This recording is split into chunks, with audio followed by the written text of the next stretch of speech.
Good morning from the heart, June 6th. Today's assignment, John 17:24 says, Father, I desire that they also whom you gave me may be with me where I am, that they may behold my glory which you have given me.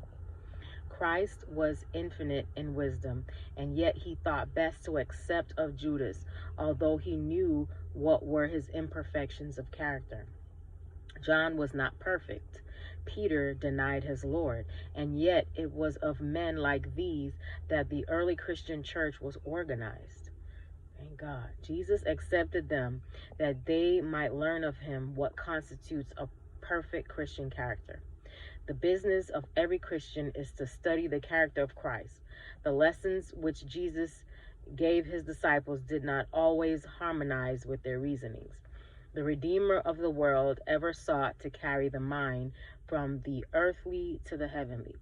Christ constantly taught the disciples, and his sacred lessons had a molding influence upon their characters.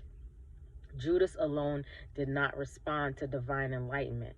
To all appearances, he was righteous, and yet he cultivated his tendency to accuse and condemn others. Judas was selfish, covetous, and a thief. Yet he was numbered with the disciples. He was defective in character, and he failed to practice the words of Christ. He braced his soul to resist the influence of the truth, and while he practiced criticizing and condemning others, he neglected his own soul. He didn't criticize himself and cherished and strengthened his natural evil traits of character until he became so hardened that he could sell his Lord for 30 pieces of silver. Oh, let us encourage our souls to look to Jesus.